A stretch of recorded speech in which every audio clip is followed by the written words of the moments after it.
Welcome everyone to Stage Right. I'm your host, Sierra Haynes. My goal is to bring you along on a journey inside the minds and lives of some of Canada's most exciting playwrights.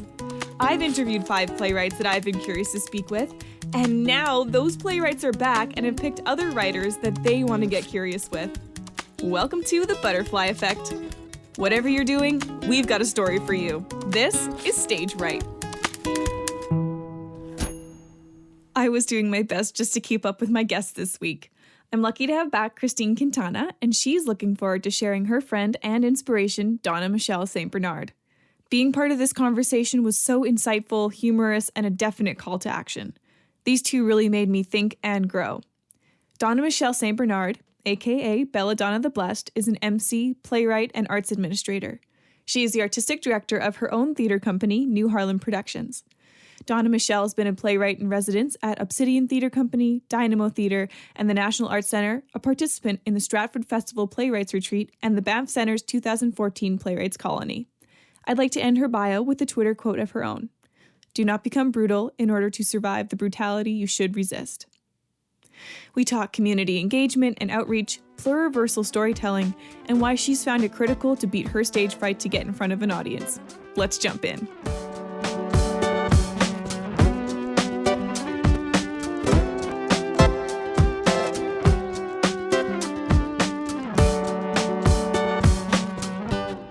Here are a few show summaries so that you're up to date. Cake.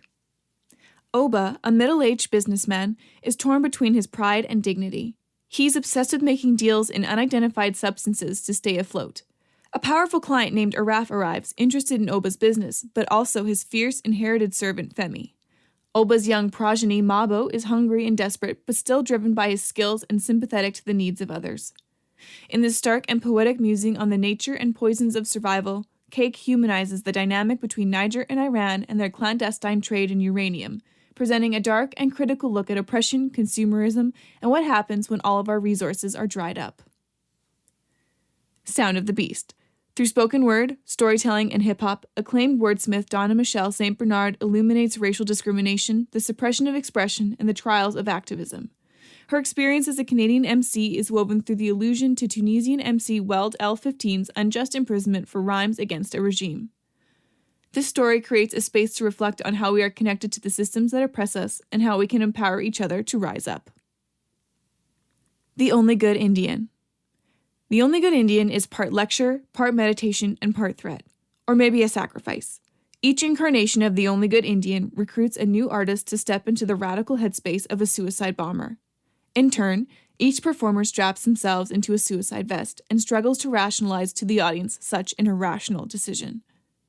It dissects where our similarities begin and where they end, forcing both the performer and the audience to ask themselves, what would I die for?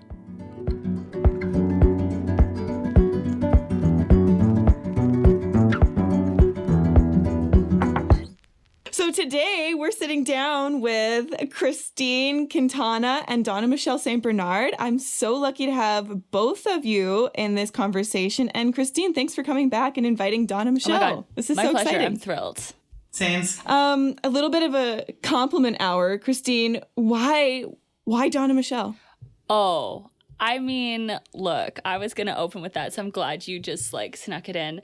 I was like, because you're the best. Oh dear. You say in Sound of the Beast that you're the best, and it's true, and you are. Yeah, I just I find that there's not enough people who do form and content and beauty and humor in the same place, and you just keep, it's like a Rubik's Cube. You keep giving us something that's all scrambled, and then you bam, there it is. Bam, there it is. So... and also, you're just one of my favorite people to talk to. So I was like, why not bring Sierra in and we'll all talk and it'll be great and it'll be so good. Well, I appreciate all that. This is so cool. Wow. How did you both meet? We're both making a face, which makes me think, I don't think we totally remember. I mean, I met you, I think, through Jiv. Who is your collaborator and friend and my partner. And when we were first dating and I was coming out to Toronto, And I was like, look at all these deeply cool, deeply powerful people that Jake runs with. So I think it was encountering like your work while you were in residence at Passe Muraille, and then also just all your advocacy and community work, being like, whoa, this is a very cool person. That's my I think collection you of were memories. on a visit to Toronto, and I was in the medley of people you were meeting. It was great. This process has been so interesting doing this podcast because I've seen how all these different people that I'm talking to in separate conversations have overlapped in itself. So later on today, I'm supposed to sit down with Keith Barker, and I know that Donna-Michelle, you've worked with Keith too. And it's just like, so it's just so fun for me to see as a very new person to the professional theater world, all of these amazing artists and how everyone has been interacting over the years. So this is just awesome for me. Absolutely. I just had a great time. It happens. Like, I remember when I went to Magnetic North in 2015, that was my first kind of national thing that I ever went to. And I went by myself, and the first day I like walked in and everybody was talking to each other, and I was like, I'm going to throw up. Like, why did I come? Everybody knows each other, and how am I ever going to? And then like almost by the end of that 4 days, I was like, oh, I see how it happens. And so you're being absorbed. It happens fast. It's pretty cool. Yeah. Donna-Michelle, what was your first experience in a theater? Do you remember? Ever in life? Yeah. The first experience of theater that I remember is being in elementary school and watching The Diary of Anne Frank. Smashed my entire mind because I thought it was fictional the first time that I saw that.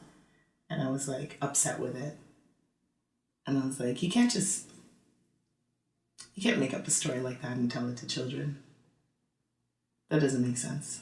Was that a production that came to your school, or did you go somewhere to see that? I went somewhere, but it was also at a school. My mom was a teacher, and so like I would go sometimes on to things that she was going to with her students or taking her students to. I saw also Giselle, the ballet, in the same way.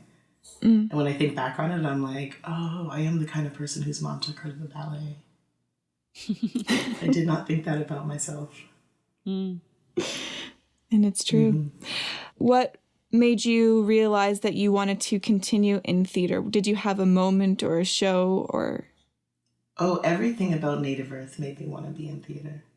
Like on stage, off stage, backstage, The Office. God, I love The Office. What about The Office? When I worked at Native Earth with Yvette Nolan and then with Tara Bagan, it was just a really a space of gathering, like a physical space of gathering.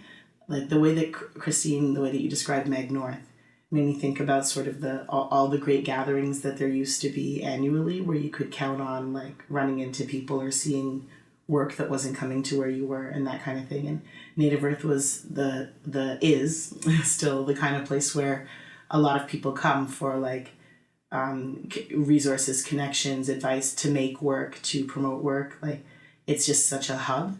And so being exposed to so many different ways of practicing theater is probably one of the greatest influences. And also the fact that in that office there was an expectation that if you work in theater, you experience theater. And so like we expected of ourselves to attend work in the community, that's part of our work. And so that the ability to be surrounded by people having a discourse about the practice was really enriching, I think, for everybody. I don't know why I need to speak for everybody. I got a lot out of it. Did you have any particular mentors or people that helped you on your path? Yes, the whole entire village. The whole entire village. I mean, there's a lot of reaching out, right? I'm sure, Christine, that you experience this as well. That like every new plateau that you get to, it's like, what is the knowledge gap? Who do I need to reach out to? And people are very generous with their time and their knowledge in specific areas where you feel like you're lacking. And that you never know where it's going to come from. Like, you kind of think like, oh, I need this kind of person to be my mentor to give me knowledge, but actually it comes in all directions. I a couple years ago did a residency with a company where I was supposed to mentor with one person, and I did learn from them, but it was actually someone completely different who ended up being the like formative person that I learned from, who I never would have thought. It's really cool like that if you stay open. Yeah, it's one of the reasons why like formal mentorships are interesting, but the informal ones are almost more the organic ones. There's just something else there, like where you haven't necessarily agreed to be together for a period or to focus on a specific thing, but someone just sort of resonates with your values or your practice in a way that's enlightening. Early on, when I was at Native Earth, I was mentored by Nancy Webster, who was at YPT then, and then at NAC, to grow up into a general manager, to understand the full scope of the responsibilities of that job. And then partway through, I was like, oh, this is like also about life. That wasn't in my work plan. Do you mind just giving a quick clarification for listeners and for myself? I know what the NAC is, National Arts Center, but what is YPT? Young People's Theatre. Thank you. Okay. Christine, you asked us to talk about a few different shows today. So we have lined up Cake, Sound of the Beast, also known as Belladonna the Blest, and The Only Good Indian. Where would you like to start? Oh my gosh. Well, I feel like the place to start is to talk about 54ology, which was something that I wanted to hear about because it remains the most wonderfully ambitious and meaningful and audacious writing project that I've heard of from anyone in Canadian theatre. Yeah, I said it. I said that. I'm nodding my head in agreement. Yeah. I think that's true. Please tell these fine humans listening in about this. So the 54ology is my main body of work, and it's an attempt to derive a performance work from stories in each nation state in continental Africa, of which there were 54 when I started the project, but things continue to splinter and amalgamate, and so that will always be a shifting number and artificial borders. And yeah, I just wanted to like reflect something that I really admire about the way that you're approaching this is that when I first heard about it, I was like, how could you possibly research and like go deep enough and take on representing each of these completely distinct and, very fragmented and augmented nations? I'm putting quotes around that because there's so many factors that go into why things are divided the way they are, what the actual cultural borders are, which are different than the geographical borders and so on. And so I was like, oh, when I realized that that's not what you're doing. It's not in any way an attempt to directly represent the specific individual people or cultures or languages, but actually to kind of make narrative refractions of stories from those places. I think that's, how did you come about that as your approach? I mean, I think it's a matter of positioning more than anything else. Like, I'm not going to go to every country. If I did go to every country, that wouldn't be my automatic right to write about that place that I've seen one time through the eyes of whoever I was with chose to take me. I can't just like interview the people from a place that ended up in this place. That's also sort of a delimiting lens. And so I've been like everything that I do is also a way of learning something. And so I've been evolving my understanding of what part of the story is. I feel I can understand, what part of the story I can connect with.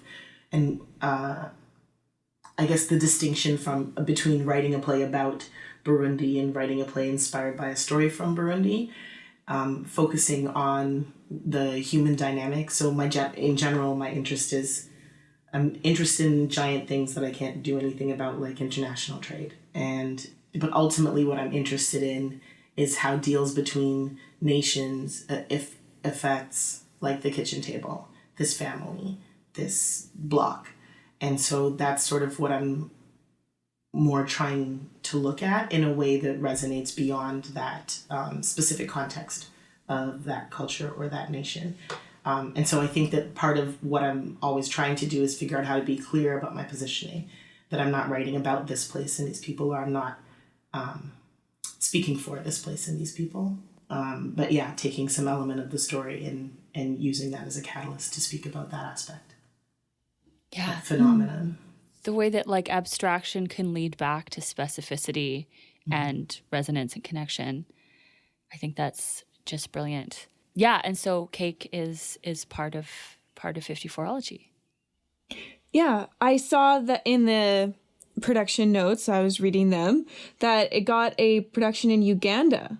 What was that like for you? The play is set in Niger, but what was it like to have one of your 54ology shows actually put up in the continent of Africa? It was pretty incredible. That was part of an ongoing relationship with folks in Uganda as part of my research towards another play, The First Stone. And during that time, I was working on cake, and part of the way that I developed the work, part of the way most people develop the work, is by looking at it, by finding like development opportunities with a public presentation element, because you're not just trying to make a picture, you're also trying to ask people what they see when they look at it, and try to understand what's landing and how unintended biases are apparent in what you're doing, how there's things other people can see you saying that you don't see yourself saying, and that can be like great, like you might want to deepen that, or have a look at what led to that, or what led to those impressions. And so at that time we were developing cake, and we were staging it in 4 different festivals that year and trying to move things forward. And we were also developing relationships with Dynamo Theatre in Uganda, and looking at the idea of exchange of practice. And so that's actually part of how cake ended up being a 4-hander. I wrote a 4th character into a previous 3-hander, who mostly was in monologue. And that character is Mabo, and that character was written specifically for a Ugandan actor, because our model had him with a local director researching in part. Sometimes we were digitally connecting. But then our team with the 3 Canadian actors and director would land, rehearse together with the local team, and then present there. And it was in a festival that had not previously had theater in the festival. So I was also performing there with a band, and it was lots of bands and fun, cool stuff. And there was a DJ right outside the theater where our very quiet show was being performed. And that was like, I don't know, like, I was like, oh, they just made the play more African, like, walls are thin here. So, like, carry on, you know, and just trying to learn something about that, about assumptions around facilities. And, yeah, anyways, that was the whole thing. We learned a lot about touring. And our touring, like, lighting and set and stuff, our designers were really great for that, because we would, we'd give them these parameters, like, here's a duffel bag. Everything on stage has to fit in this. And, like, this is, like, things have to be, half of the stuff needs to be sourced locally, so we know we're, you know, contributing to the economy there. And, like, looking at things like that, like, what is the pay scale? Like, you know, keep trying to maintain the same pay scale for actors with a different economic industry around performance. And so just, like, really developing a lot of principles too around the development of that work. That went off the rails, but you know what I'm saying. And what kind of festival was this? If it wasn't a theater festival, it was a music festival, or it was a performing arts festival. It's called Bayimba International Arts Festival, and you know, if anyone's thinking of going out there, it is a really good time, and they do welcome international applications. It was really, really great for us. And then after the festival, we went into the village and did some community engagement stuff there, and work with local stories. What does community engagement mean to you? Oh dear. It's like literally whatever. Quote me. I mean, it's so contextual. So I feel like part of what it means is contributing back to the community beyond just like, we're raising awareness that you exist.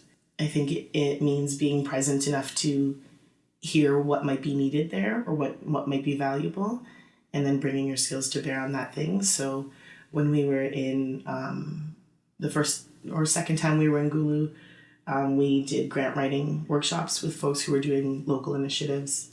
Like we looked at their projects or their proposals and tried to contribute some thinking around that. We did like theater games with kids, or literally whatever when we went there, and we would first see what was going on there and then figure out how we could support or amplify or contribute to it. Yeah, like buying local goods to resell back here. I mean, that's a commitment, but like it's one of the ways that we decided to engage with that community. That's a long story. No, it's great. Well, James Long, who is the artistic director of theater replacement here in Vancouver, did a master's, and I think his thing was about his thesis. His thing, obviously, I got a degree in acting, so there's me. On how community engagement and community outreach shifted when it became a funding priority. And now everyone's like, community outreach, a talk back. We'll give 20 free tickets to X community that's directly or peripherally involved in this play, and how it kind of, and now I'm going off script. This is not necessarily Jamie's thesis. Someone's going to have to go read it. That it becomes part of, it enters the capitalist cycle once it's a funding requirement. How do you measure impact? How did you measure the impact of playing theater games with kids? And then that, like, what the kind of activity you're describing is like 100% about bringing bodies into the theater, which contributes to your attendance number, which boosts your chance of increasing your funding. Like, this is why we're looking at how do we engage with community in a way that is not about coming to see our show. Like, we were already doing that show, you know? Right. And like that, like the idea that the show that we made is the best thing the greatest thing that we can offer them is astounding. You know, like especially when it comes to like community engagement that involves communities from which stories are extracted. You know, when it's like when artists go into communities and are like observing and like, good characters, I shall take them, and then the reward you get is to watch that. That feels like an inadequate compensation to me. You know. Say that it's again. Not something that isn't transactional. Right. Like, you tell me this story and I give you dinner and a bus fare.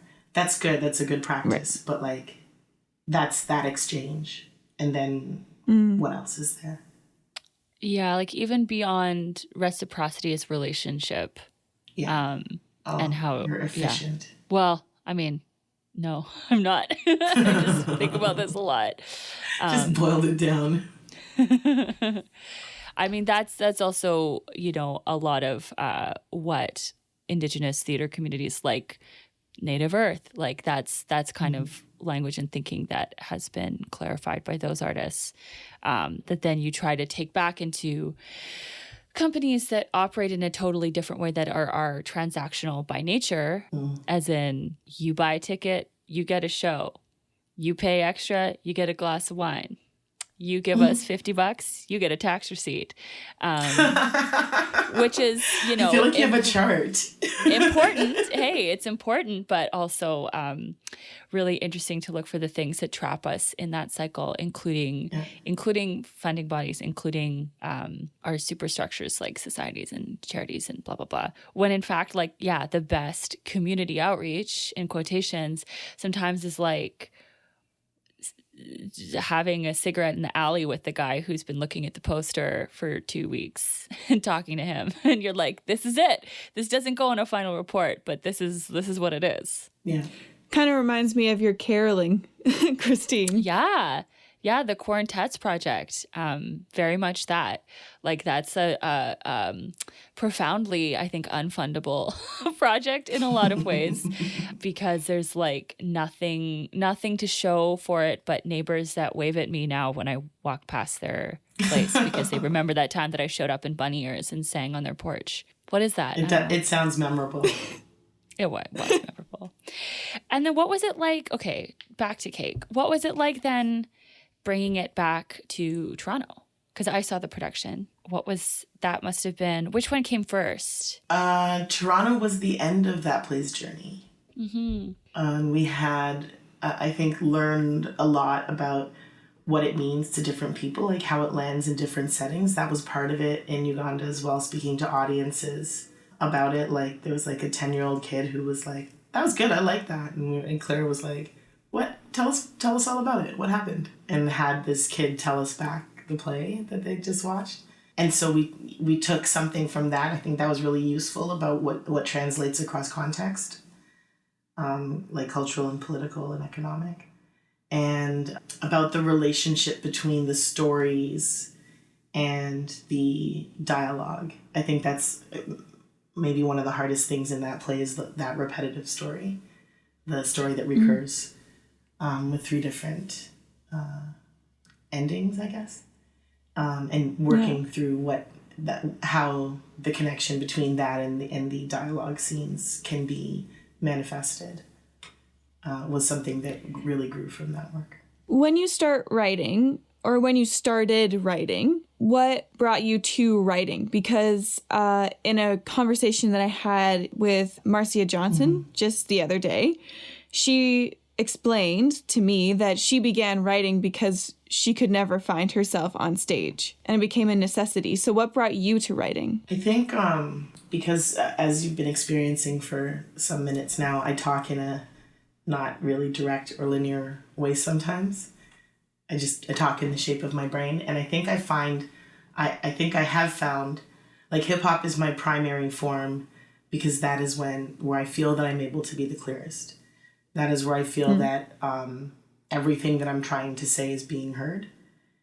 And theater is a place where I'm not trying to be clear. So it's different in that way. I'm trying to be oblique at sometimes, but I feel like it is the most clear that I can be. And that I feel like just direct, like unadulterated me is kind of a lot. And when I'm able to organize my ideas in this way, I feel that I feel more confident that they're received. Absolutely. Also because I like talking. Something about having the words.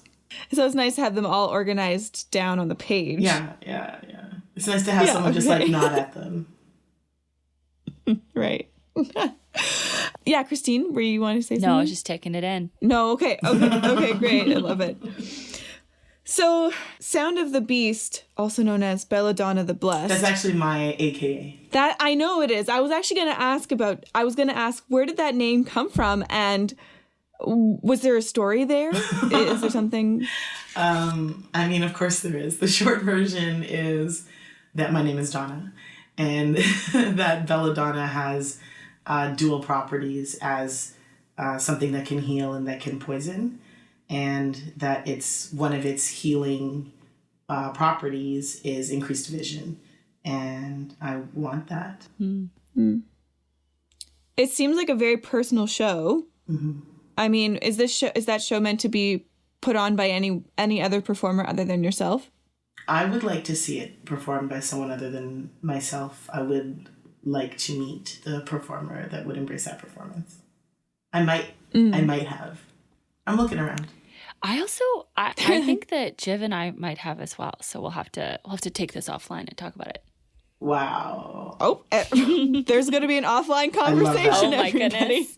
Not fit for Stage Rights Podcast, but we don't name names here at Stage Rights. No, it's all good. And I was just talking to someone yesterday about the challenge in making hip hop theatrical performance, and like I have a private notation in terms of the scansion of the lines. But like being an MC is like very much tied to your personal rhythms. And so like it's interesting the idea of either sharing my notation or seeing what someone else does with it rhythmically is frightening and exhilarating. Yeah, I noticed in the script that there was moments where it was like, it was said you could take 2 beats off here, or you have your own personal rhythm, so let it flow, which I thought was, I love reading those little notes on scripts like that. I think it's so fun. I really, really enjoyed the read of this play because as a person of color, someone who does have Caribbean Black heritage, but is also mixed, it's been really difficult for me to see and understand that part of myself. I've grown up on the prairies, and I've really needed some representation to understand this whole other side of myself. Like one time someone said to me, it's sort of like, another mixed person said to me, it's sort of like you're appropriating your own skin. And I really felt that. Because That's rough. Like, in my experience, I've never been enough of either side, and people don't understand me when they see me. And they don't know how to approach me when they see me. They know that there's something going on in my heritage, but they don't know how to understand it. Yeah. So being able to read something and feel like I have a toe in what that all means, and had really weird experiences, unfortunate experiences because of my skin, it was eye-opening and enlightening for me to feel like I understood, but also I can see my own privilege. I'm sorry that that's been your experience. It is just how it is growing up. That you find ways to move through it. So it was printed in August 2020. That's when this book was printed. But it was first produced in 2017 by Passe Muraille. What was it like getting that book handed to you August of 2020 when the whole world sort of it was so erupted? Awesome. I took my book on a date. Like I took it out. We had a picnic on the front lawn in the book. And I made a little spa in the sink, a candlelit spa for the book. Then I took it into the backyard to see the garden. And then I took it out to the candy store.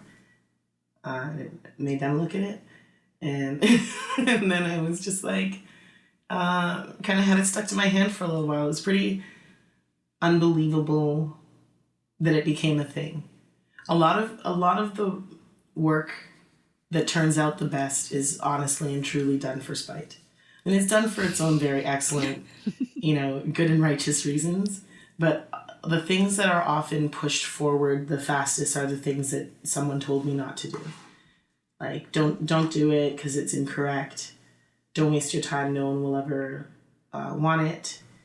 And just like the sheer spirit of I'll show you really kind of moved me forward in this one. And so for Sound of the Beast, I was like, how far can I get without help? How far can I get without dramaturgy? How far can I get without a sound designer? How far can I get? And then like sort of very much like Stone Soup, where I was like, I don't need any help. I'll just see if Mickey can slide me a couple of quick beats to work with. I don't need any help. I'll just ask Jiv to look at it real quick. And like just piece by piece, everyone super duper helped me. And I was like, I'm doing it by myself. And so when it was finished and I was holding it in my hand and I was like those footnotes, why? Why? I think somebody told me you can't do that. And then I was like, oh, I'm doing the hell out of this. You did. Like, you really did. Oh, yeah. I was like, oh, there's a page without a footnote. What information am I withholding here that's contextual to this? And I was so nervous about it. 102 footnotes. Why? I'm holding it For in my what hand reason? right now. There you go. Right? Somebody please tell me I can't ride a pony. Like, that's what I need in my life right now. Is a good reason. You can't be done. You'll never find one. You'll never do it. Oh, I'll show you. We'll be back here in 2 years to talk about to talk about my broken leg. But yeah, like, and even down to like the cover design, like the cover of Sound of the Beast is so beautiful to me. Those are like the best boots, and the yellowest yellow, and everything about that experience was so fulfilling to me that I don't even have like, bad blood about it retroactively. That's really hard to do. That's like unlike all of my albums that have never been released. Bad blood. That's powerful. I love that. We don't talk about that enough. I just thought it was, so you must have, before it printed, gone back and talked about, there was one footnote, at least one that I noticed acknowledging George Floyd's murder. And that wouldn't have necessarily been part of the show, and there wouldn't have been part of the show in 2017. So what was it? Did you have like a moment where you went back over the script before it hit the printer? Yeah, well, the piece toured, and so I was always going back over it to be current whenever it was performed. And then, yeah, you do another pass before the publication. I left out a whole section. I had determined that everything, like the pieces that were cut out of the show, would be an appendix. And then I just was like, is it over yet? Can you just hit publish? Oh no, this folder, I didn't, there could have been one more folder. So devastating. But there's lots of changes. Like it was originally like 2 hours. And then I think the final version was 70 minutes or something, or anyways, an hour-ish. And so there were a lot of changes between the premiere and the publication. Oh, I was just thinking about how I reread it last night and just like, I think that there's something about the time in which it was published and what it's about, in that the sort of permeable boundary between the movements for lives and the individual lives. And that, like, I was thinking about how I remember that there's always been some tension around like people really wanting to be like, this is a Black Lives Matter play, and how frustrating that is. And especially when you're dealing with a greater public, many of whom think that Black Lives Matter started in June 2020, which you're like, okay, do some research. I'm begging you. Yeah. And also, like, I like in my own experience, every time I talk about selfie, people are like, so me too. And I'm like, get that away from me. Like, stop it. Stop it. Because one thing is a movement and one thing is literally people just trying to live their frickin' lives. And that when you make art about it, everyone's trying to zeitgeist it and be like, this is because of this. And you're like, no. The lineage of that is like a spiral. It's not like, or that they're like, wow, you wrote selfie before me too. And I'm like, like, why? That landmark in time already. What the? So I thought, especially in Kern's intro as well, the way of extricating and also being like, it's all one, of movements and lives is like so powerful to me, what you've done with this. So there's my word, spiral salad. About that. I appreciated all of that. I'm working right now with Makambe K. Samamba on her piece of Fathers, Sons, Lovers, and Little Brothers. That phrasing was a force of habit. We just closed at Aquarius Theatre in Hamilton. I'll never work with her again. Just kidding. I'm continuing to be in relationship with Makambe. But we just closed that particular show. And part of the conversation that we wanted to have around it is the way that sometimes as a person of color, especially as a Black person, you can just be like, I left my house today, these things happened, and then I came home, and people are like, activism. Your story is so brave. You're such an activist for telling it. And it's like, no, that's a thing that happened. And it doesn't need to be about your closest reference point to it. And it doesn't even need to be about the entire lineage of it, but like the shorthanding of the experience that sort of allows, I think in a subtle way, people to emotionally put an ending on something. It like, if violence against Black people is a George Floyd thing, it's an incident. And the incident has ended. And the legal process following the incident has ended. And as long as we tie it to that, much like Me Too. So as long as that's no longer a trending hashtag, like it seems like we dealt with it. Harvey went to jail. And so now that's an incident that is finite. And that's what's really frustrating about that social shorthanding, I think. connecting the work to that finite and thing. Then it's like sort of prioritizes in terms of how work is received and programmed and consumed, that it's about like relevance rather than like resonance. Like, is it the hot thing that we're programming this year, or is it something that just resonates and should resonate deeply with all of your audiences? Yeah, and something that Makame talks about around that play that I really appreciate is the way that Trayvon Martin as an individual has been hijacked for a symbol, and that there hasn't been a lot of time to like actually understand who he was as a person, or to individuate that death from its representation of many other deaths. And I'm thinking about that and just about humanizing, like, even in a more general way, to say like sex trade workers as like as a community of people, or to say like people below the poverty line, or whatever the shorthands are that we can slip into culturally, and how those can slip into our work, and the need to be like vigilant that we're representing individuals and not just a broad stroke of an experience or something that the audience can take and go, oh, I know what that is. That's that. Mm-hmm. Like, I think it's necessary to make sure they understand that they don't necessarily know what that is. Offhand. Salad. I made it for you. Well, yeah, it's great. That's Enjoy kind of why I salad. think it would be really powerful to see somebody else perform this piece. Because, of course, when I read it, I think of you and I saw you perform pieces. But that then the audience can't go, oh, well, that's just something that happened to the performer. Yes.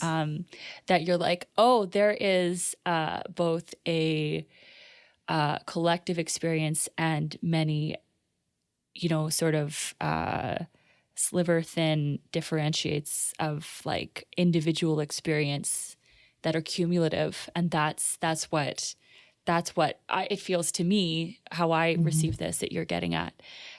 So there's a lot of power in that. I love power. Just kidding. This is that last comment is such a great way to segue into The Only Good Indian, but I just have to open up a can of worms before.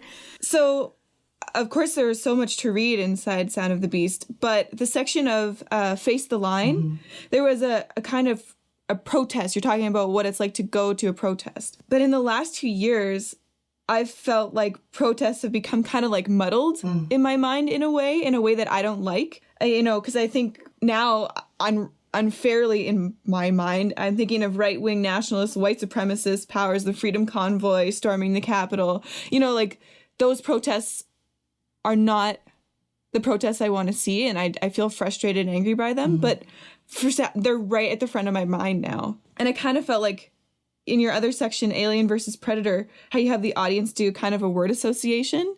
Like, that's the fastest word association in my mind, and that frustrates me because it's not the kind of protest that I believe in. That can I don't know if is this is not a full question. Of worms. It's not a question, but it's... Yeah. I'm so interested in that, though, because I think when the right started talking about culture war, they were letting us know what they were about to launch. And there has been a concerted effort, an intentional effort, to take away things that are meaningful to us by redefining them.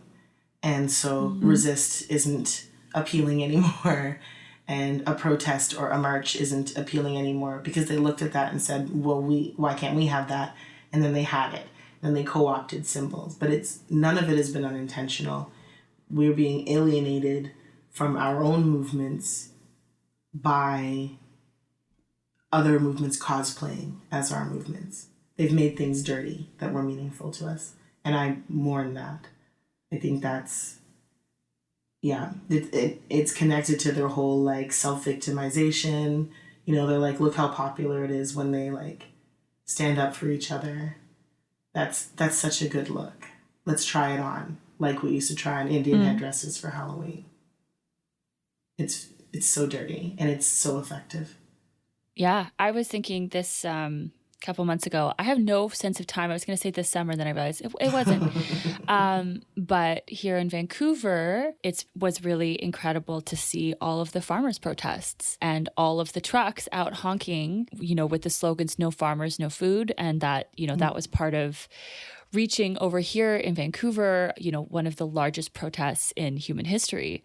And that is connected to the people who are here, connected to paths of migration that are because of the colonial history of India, which is also part of the empire that we're still part of, and that the root of those protests is also connected to all of that. And the power of seeing all of these folks in their trucks who are part of the supply chain that keeps us extremely, extremely comfortable here, and the visibility that gave communities here. And then kind of smash cut to a few months later when there was a no farmers, no food protest and the frickin' Freedom Convoy happening at the same time. And I was standing on 12th and Nanaimo with a truck honking at me, staring into the cab, trying to figure out if what my POV on it is. And then I pass a bunch of people who have signs for the Freedom Convoy, but they're not white people.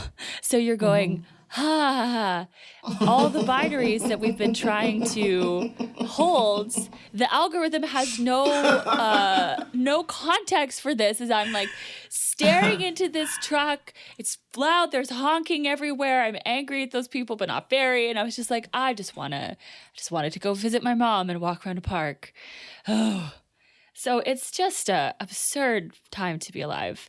But if we're not ready to meet that moment with complexity in our own work, then we're behind.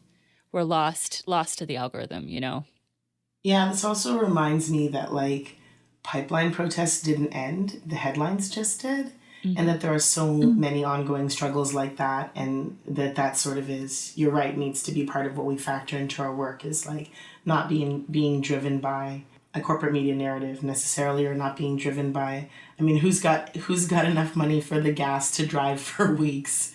Let's make sure we talk about that, and interest will wane in other things where people's understanding hasn't been nuanced, and so they don't know how to follow what happens after a spate of arrests, or what happens after a sit-in, or what are the legal battles that go on for months and months that aren't juicy to take clips of and put on Twitter. Yeah. And that there's work for us to do there in elevating narratives like that. That was a great prompt, Sierra. Thanks for that. Anytime. Can of worms. And then this is just one curiosity I think I had of my own. Did you pick to choose your fake child's name as Judas for any reason? Yeah. Or is that just my Catholic school speaking? For redemption. Okay. So I don't believe in throwing anyone Thank you. away. I love Judas it. did exactly what Judas needed to do to fulfill his part in the narrative. Someone should have been well done. Good job, bro. There we go. We're bringing it back. I like that perspective. It's very refreshing. Going to Catholic school, you definitely don't get that. So I am also a veteran of Catholic school, and yeah, Judas is a fascinating character to me.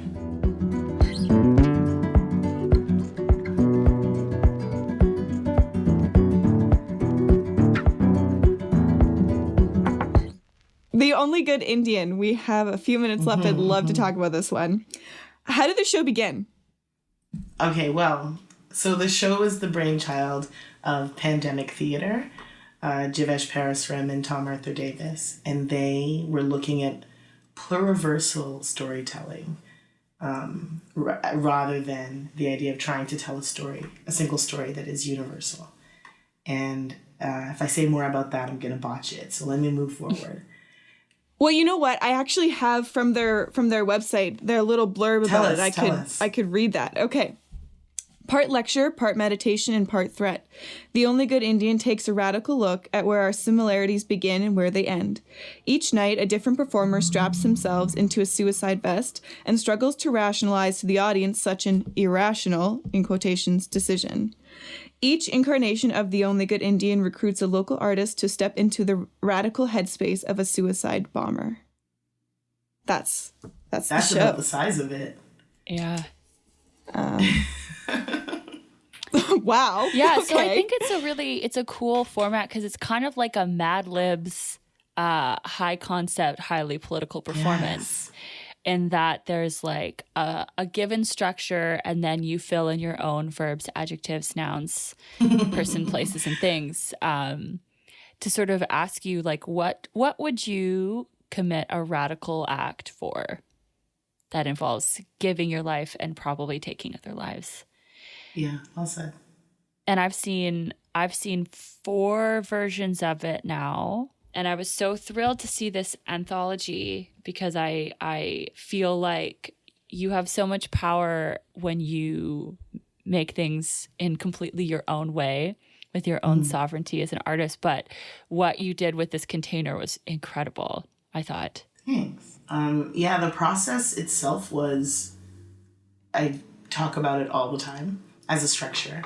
The process of having a series of questions to reflect on and to dig into my own lineage around labor and migration, and then working that around the context of these lectures, which were performed by everyone. And in performance, on any given night, you could get any single performer. And so like in Toronto, it would be Jiv or Tom or myself. And then in Vancouver, Adele Noronha was part of the cast. And in Victoria, Justine Shore, thank you. I made her a longshoreman in my brain. The brain is a mystery. Thank you. Yeah, and so everywhere we went, there was also a local presence, and I really appreciate that aspect of the structure and being able to watch how other people responded or went in different directions with talking about their family's history. It was very challenging. Sound of the Beast was my first solo show ever. Mm-hmm. And then this was hot on the heels of it. And then I found myself being introduced as like, this is Donna-Michelle. She does solo shows. And I was like I did it once. And they're like, I just saw you again. It was so interesting to be able to read the anthology version that I did because I truly didn't know what I was setting myself up for getting into it. But I thought it was a really great exploration of everything that the project set out to do. I was wondering, would this ever be done?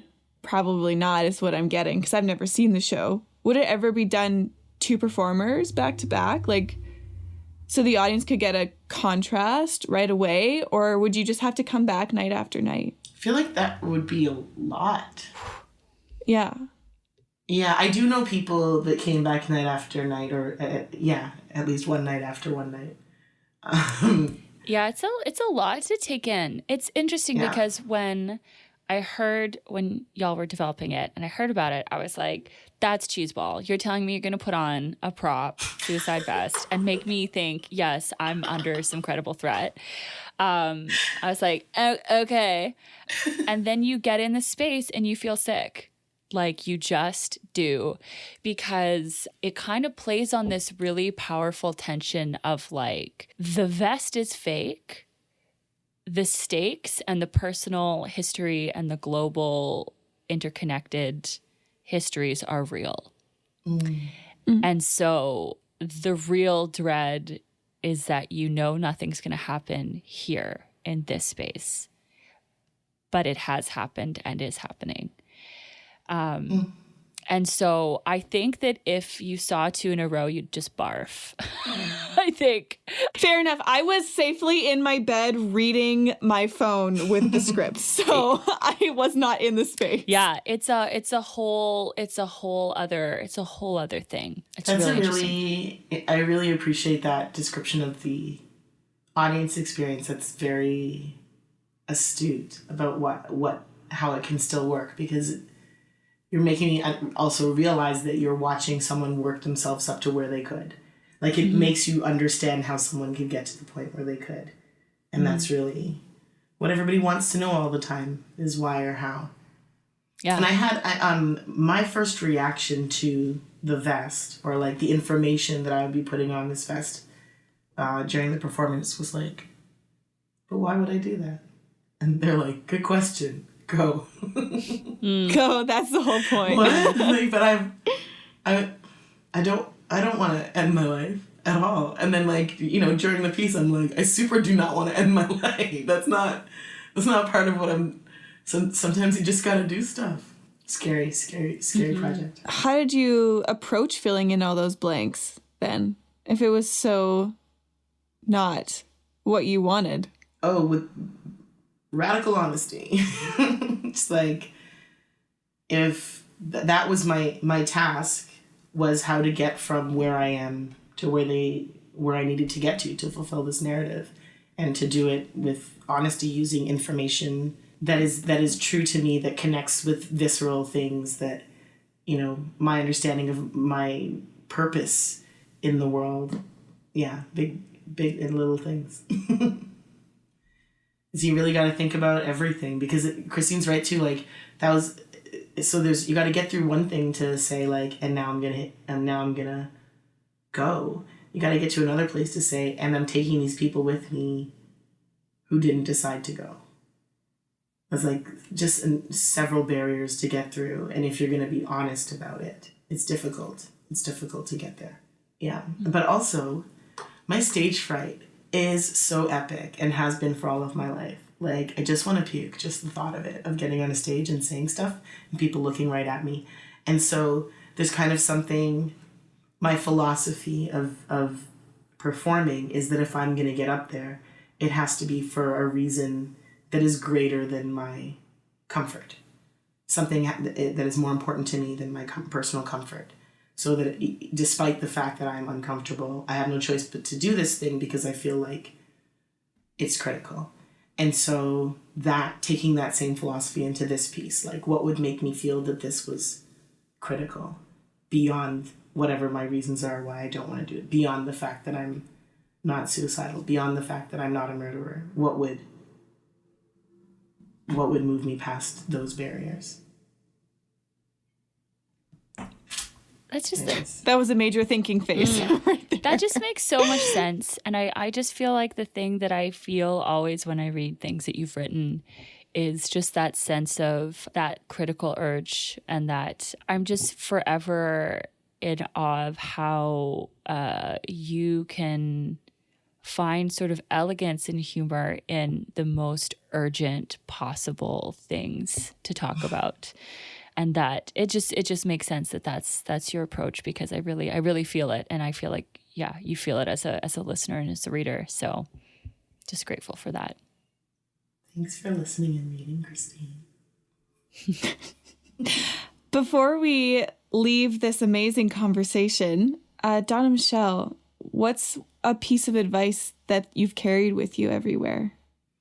I will share with you something that I think about a lot, and that I'm thinking about today. Once upon a time, yeah, that's right, it's always a story. I wrote this story about a woman who walked forever to find her husband across the desert. And the story went on forever, and it was terrible. And then she, like, collapsed at his feet beside a well, and he just looked at her and said, "I don't know this woman." And I was like, "Dad, look at my awesome story that I wrote."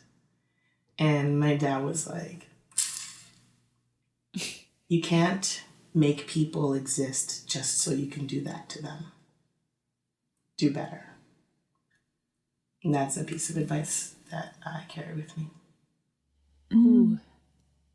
I'll let that one sink in. Yeah, for a little bit. That's powerful stuff. Love it. All right. Thank you so much, Christine Quintana and Donna-Michelle St. Bernard, for sitting down with us. It was so special, and I just feel so energized, and also so reflective about everything that we've talked about today. Thank you very much. Thanks so much, both of you, for having me. Yeah, what a pleasure. Thank you.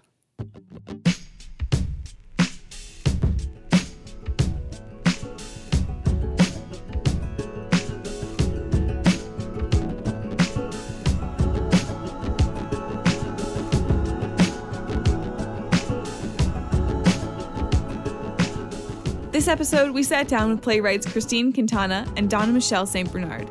We discussed Donna-Michelle's plays Cake, Sound of the Beast, and her contributions to The Only Good Indian. If you're interested in reading her work, you can find her writing online for purchase through Canadian Play Outlet. Stage Right is brought to you by the Globe Theatre in Regina, Saskatchewan, Canada Council for the Arts, my associate producers Tanner Zare and Riley Hardwick, who wrote all of the awesome music for the podcast, Chris Haynes, our sound engineer, and me, your host, Sierra Haynes. If you want to keep up with our theatre online, find us on Instagram at Globe Theatre Live. And if you want to see what I'm up to, you can always follow me at The Sinking Canoe. Thanks for listening, and please exit stage right. Until next time.